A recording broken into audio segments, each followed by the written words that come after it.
Welcome to Brave with Lisa. This space is designed to inspire, champion, and equip you to bravely walk in that unique rhythm of grace and calling that God has designed just for you. I'm so excited you're joining us today. Welcome to Brave with Lisa. My name's Lisa Bruton, and today I have the beautiful Anna Tyrrell with me. Welcome, Anna. Thank you, Lisa. I'm so excited to be here. We've been friends on social media and very aware of each other, and we got to meet each other for the first time maybe a month ago. So that was just so much fun, and I'm really looking forward to hearing about your story today. It was a very surreal moment coming up. What was that place called? Basque and Soul or something? Where your conference was. So Yes. beautiful. And then I meet the colourful Lisa. It was a very beautiful day. So I'm very nervous and excited to chat with you today. Oh, it was a very special day, wasn't it? God was just so thick and present and just did something extraordinary in that day. So I love doing that with you. So Anna, can you share a bit about what your world looks like and who you are? Sure. I'm a mum of three boys, which I lead with that because I think it's such a loaded little sentence. Any mums of boys will just, so that's my husband and I, we live here in Adelaide, and yeah, we're raising three funny little boys. We've got a 7-year-old, a 5-year-old, and a 3-year-old. So life is busy, it's loud, it's chaotic, there's toilet training. My house either smells like wee or peppermint oil or, like one or the other. I've just started a fashion brand, which I honestly didn't ever think I would do again, but it's here. It's probably, I don't know, 3 weeks old, Rosa Paloma. What else? My world looks like a lot of dreaming, so lots of writing down my dreams, and just enjoying the beautiful. We live on the coast here in SA, so enjoying as much ocean and sunshine as I can. That sounds full. And I've actually just been away with my 3 nephews, and they're all around the same age as your boys. We went to Gari Island, which used to be called Fraser Island, and so I had like 5 days of your life. Yep. And I was like, oh my word, it's wonderful, but it is go as soon as you open your eyes until you go to sleep. Yeah. And you just gotta have eyes everywhere. Yes. And, yeah. So one of my goals is really learning how to rest, relax, not be so highly wired, which just comes with the territory. Unfortunately or fortunately, you just have to be onto it, because you turn your back and they're into something dangerous. Yeah, I just picked up a phrase that you said before. Actually, there's a couple that just were highlighted to me. But you said something about starting a brand again. Have you done this before? Yeah, I have. I started my first, well, when I say first, I started a fashion label at about early 20s. I don't really remember the exact age, but pretty much it was for all of my 20s, and I loved it. And it was such a beautiful creative time. And that unfortunately came to a close at about 28 or 29. It was when I had my first son. And it was a really marking time in my life, for a number of reasons. But what I got out of it was that there was a lot of identity woven into that, and then there was sort of an undoing of that and a grief that came with that. So when we talk about me starting again, I wrote it off. I was like, I'm never doing that again. It was too painful. I'm not good enough. I'm this, that, and the other. And so this has been such a God story to actually do it again. Wow. Yeah. So let's hear about your God story. How did this new brand, this new label begin? Yeah. I guess, look, there's so many parallels, so you'll have to forgive me talking in little weird random stories, but that's how it's unfolded. we've moved around a lot as a family. So Mm. I've lost count, but I feel like it's been 7 moves in 7 years. So basically, my entire motherhood experience has been a lot of moving and resettling in and all of that. So we found ourselves in Adelaide, must have been 2021, I think. And we just set up our house, and I, 3 little boys. The youngest was, I don't know, I'm not good at math, so we'll just say like 1.5, say 2 maybe. And I was really struggling with it. It was too full on for me. I depleted from another move, all of the things that come with that. And I felt really trapped. I felt going, oh my gosh, like I've been such a creative person. And here I am just yelling at the kids and trying to get some peace and trying to control their behavior. And going back a few years, we lived in Darwin, and I only had 2 children at the time. And I worked part-time at for a jewelry designer in her, sort of in the back end of the fashion wholesale part of her business, and also gathering images from any social media influencers. That was sort of my role. And I came across a girl that she'd collaborated with that was based in Hawaii, and I thought she was so colourful and beautiful and striking, and I started following her for her style. So that's that. And then fast forward, 3 years later, I'm standing in the kitchen, I'm having this dark sort of stressful existence, momentarily, and I'm scrolling through my phone because I was disassociating quite a lot. And I see her name's Huguette. I see her advertising for it was called Radical Women Roadmap. So it was a mentoring program. And she's dropping Holy Spirit and God this and Jesus that. And I was like, oh, okay. I'm now even more intrigued. And so I just had this feeling that I needed to do this course. And it was a 4-month course. I spoke to my husband. It was a fair bit of money. So we chatted about it. I signed up, and it was the best thing I've ever done. So basically on that call, on the very first call, there's about 12 women. We're literally going around and saying who we are, what we do, what we're passionate about. And I'm just crying. I've got nothing. I'm like, I don't even know. I don't even know what's happened to me. I used to know I used to have things I wanted to do, and I'm just surviving. And she said, okay, if all the obstacles were gone, like money, time, whatever, like what would it be that you would do? And in my head, I'm sort of going, oh, like maybe naturopathy, or a little boutique. And out of my mouth blurted out, I just want to design silk kimonos. And I was like, what? Where did that come from? Like, but I went, oh. And she goes, oh, there you go. Wow. I was like, oh. So I wrote it down in my journal. And I was like, that's really interesting. Like, yes, I love kimonos. There's actually one behind me there, and that's from I was an exchange student in year 8 to Japan.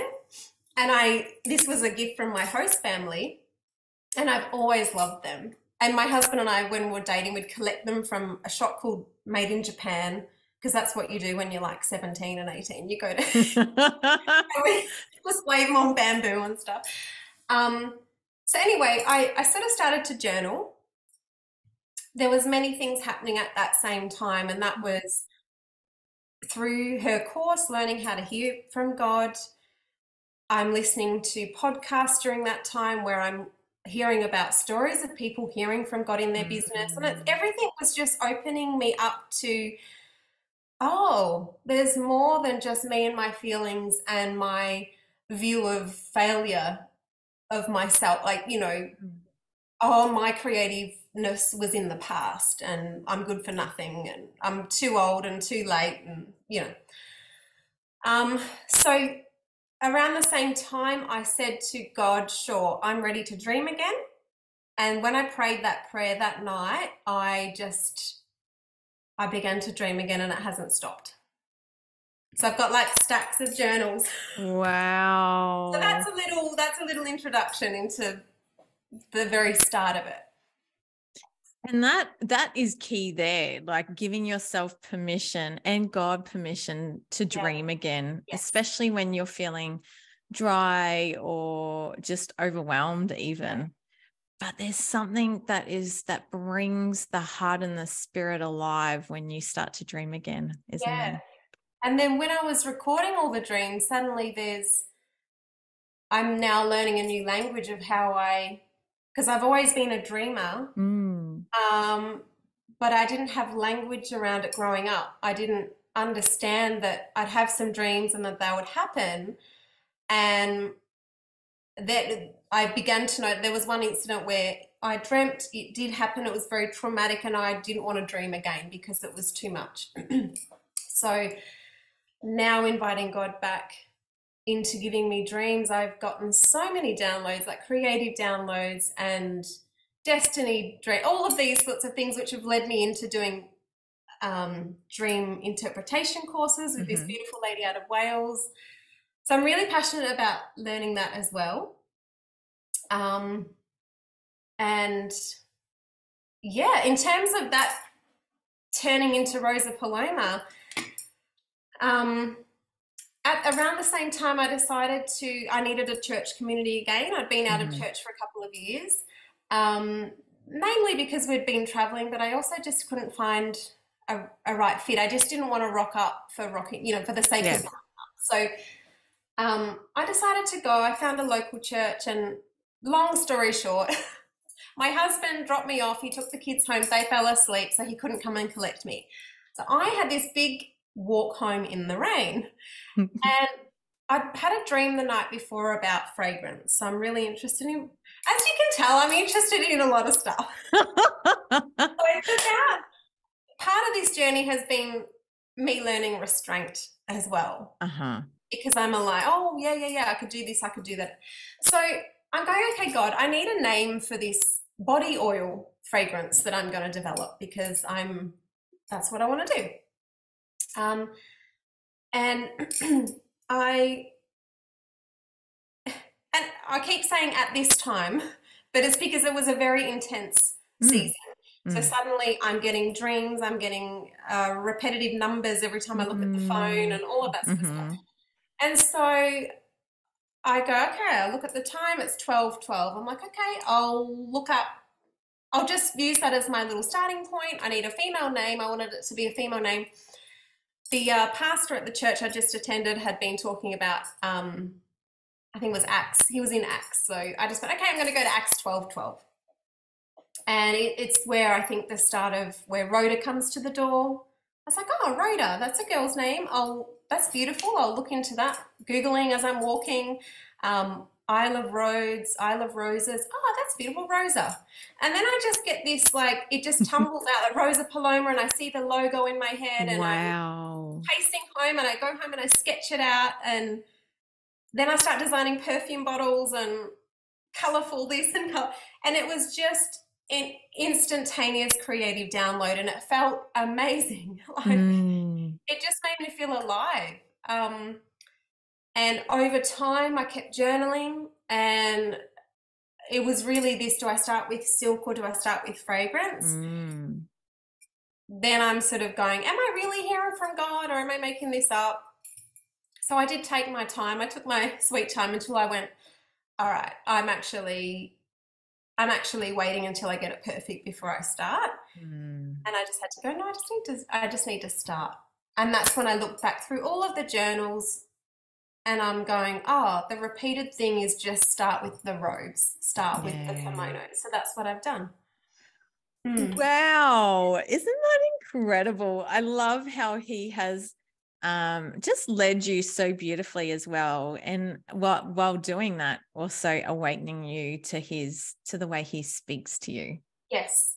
It's been a learning process as well. And I think we were messaging one day, and I said one of the things that I had to learn, or that I'm glad I did, was step out before waiting for somebody to give me a prophetic word.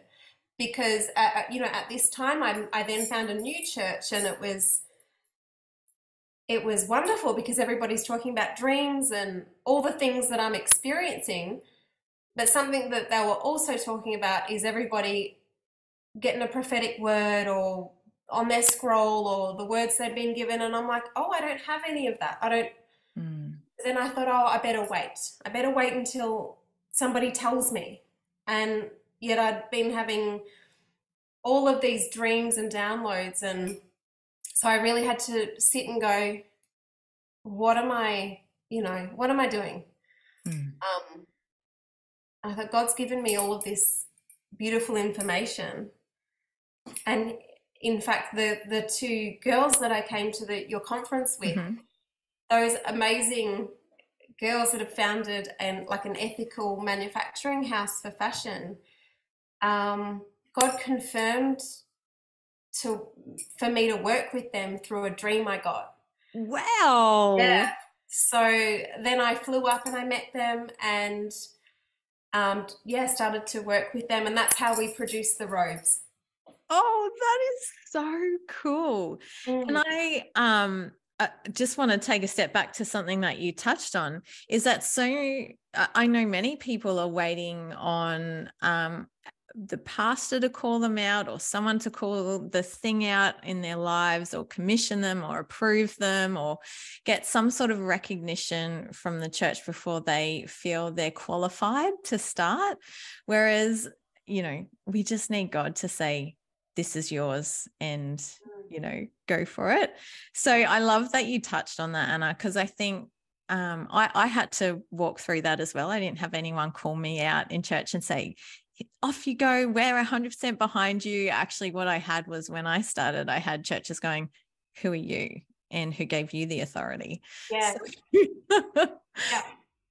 I think so it's really important and something that I really learnt through Huguette's course was, and just the way that she does life in general, and you can see it from her life, is you sort of know, if you've been dreaming about something or you were good at something from a very young age, you look back at that and you can see God's hand in your life. So really, rather than going, because a lot of mine, and I think a lot of creative people would feel this as well, is how is my work important? It's creative. It's just pretty. Like, how on earth does that help? That's what I had to struggle with. And it took a long time. It took a little bit of time and figuring out to go, my gifting is creative. I'm not going to shrug off the gift that I've been given. And God works things in mysterious ways. Like, there's a lot of things that have happened. When I look back, you just see God's fingerprint all over the whole journey, bringing people together. And you don't know, I don't know necessarily what is on the other end of these women buying my kimonos. Yes. I don't know that, but it hasn't stopped me. I don't need the entire story for me to just start, And I love how you said, yes, God, okay, I'm going to start. And, you've just been allowing him to lead you, even to the point of having a dream about these women who live on the Sunshine Coast and have this incredible business that lines up with yours, and they love Jesus as well. Can you tell us a bit more about that? That I just think that's so exciting. So I think I stumbled across them on Instagram and I knew they existed and I was really intrigued, but I wasn't yet ready to start a brand. And so they work a lot with dead stock fabrics, and that really intrigued me because I actually love, I'm going to say I like textiles more than I like fashion. I love style, but I love pairing fabrics and things like that. So the concept of using cast off fabric really is quite exciting for me, because when you narrow down your options, you can get far more creative. Rather than spending time like, oh, I'll design this. And I would love to design fabric in future. I stumbled across them. I think we were talking a little bit and I had set up a 15-minute discovery call with them or something like that. And I had a dream the night before that I was on an airplane sorry, their business name was TTK, Mm-hmm. is TTK. Mm. I didn't know anything more about it. So I have this dream. I'm on an aeroplane with another girl, and she's telling me about how God told her to design kimonos. And I was like, oh, that sounds a bit like my dream, you know. Um, and I didn't think too much about the dream. I was just like, okay, I need to sort of decode that later. Um, I get on the call, a few minutes in, and Janelle's like, oh, you know that TTK stands for the traveling kimono. I was like, oh. So that made my Wow. dream make so much sense to me, and I felt like it was a confirmation that these are your girls. And I went up to meet them, and we're just chatting before our little meeting, and we discover that we're both Christians, and Oh, that we both had this wow. common goal. And it's been really great to work with them. How incredible is that? So, where are you at with your business now? You've just launched it, haven't you? Yeah, just launched it. I've just done the first drop of kimonos, which are Mhm. made out of recycled saris from India. And at the moment, I am sampling some other styles, and also I've just got the next lot of kimonos to color match, and that's like my favorite process. Oh, that sounds Got my amazing. little method going. So they'll arrive maybe in a couple of months. But yeah, we've sold through, I think it's half of the robes already. So I'm really happy with how it's going. But it's just a very slow pace. It's matching where I'm up to in life, which is I can duck down to my little studio, just when I can. But full-time stay-at-home mum, so it is what it is. Oh, it's fabulous that just what you've done with God and just the way he's led you and starting like really walking out this dream, and you really started to walk it out and to awaken it in a time that you felt stuck and trapped. And I know that there's other people out there that feel like their season disqualifies them. And I've just learned, I've shared this before, but when God told me to start Arise, we had no money. My kids were so little. There was a big court process, like very stressful things going on. And yet he said to begin. And I'm so passionate about just no one's disqualified from dreaming. No, and I think he knows that as mothers, we need something. Like there's never the right Mm, time. We need something that makes us come alive as well. And for mm. me, that is touching, feeling, thinking about fabric and pairing fabrics together. I can't explain it. I just love it. Like it just, even my husband's like, it's so nice to see you doing this again.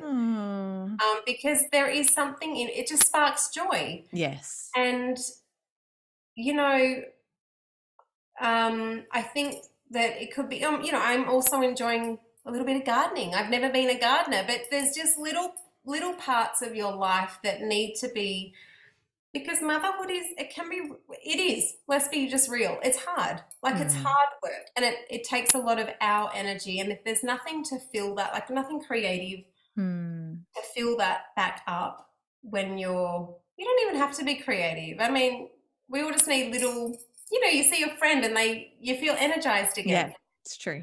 Yeah. It's so true. Yes, I went on to your website once you launched because I was like, I'm gonna get one. The one that I was like, that's the one I want was totally sold out. So I am looking forward to your next drop. Yes. I've made But sure there's a lot of pink because everyone yes, wanted the one with the pink sleeve. yes, I know. It was Yeah. it was beautiful, absolutely beautiful. So Anna, how can people follow along with your journey or even reach out to you? Yeah, so the website is rosapaloma.com.au. I'm on Instagram. My content creation sort of page is fabric_dreamer. And the Instagram for the business is Rosa Paloma Store. So you can reach out. Yeah. DM or an email is hola, HOLA at rosapaloma.com.au. Excellent. I hope I got all that right. We'll put it in the show notes, so it'll be all there. But thank you so much for coming and just inspiring us and sharing your journey of dreaming with God, and really just reiterating that God has given us all dreams, and no one's disqualified, and we don't need to be approved or, called out by anyone but God. Yeah, and I think as well, just the thing that's really helped me, because this is a second time around of doing a label, is that fear of failure and that measurement of fail. It's not there anymore. I'm not concerned about how my brand is in relation to another brand, Yeah, or that's that was there. wow. So just knowing you're a child of God and He's entrusted you with a gift and you're walking that out with Him, it changes everything. It really does. So, Oh, that is so good. And there is something about not looking sideways at what other people are doing and here's your lane and it's comparing. got your name on it. Yeah. And because I also hear people say, oh, I can't do that because it's been done before or whatnot. But like, God's given us this special flavor and, anointing to do it a unique way, just the special, I call it the special Lacey Lou way, because when it comes to like what He does through me. But there is something that each one of us carry, and it's so uniquely that no one else can replicate. So I love that you are in your lane and just going at His rhythm as well and His pace. Thank you, Lisa. And thank you for your obedience and your creativity, because I think it's so funny. I'm often listening to you. I've got dish gloves on. I'm doing the dishes. I'm listening to Lisa. And I love listening to your down to earth chats, and it's really beautiful. So, Thank you. Well, we look forward to having you here next week, and we pray that this conversation has really blessed you. And feel free to either connect with Anna or myself, because we're both very passionate about just people awakening the dreams that God has placed in their lives. Thanks for joining me on Brave with Lisa. I hope that it has inspired or impacted you in a small or large way. Feel free to comment, to subscribe, and share with some friends. And please join us next week on another conversation we will have here on this channel on Brave with Lisa.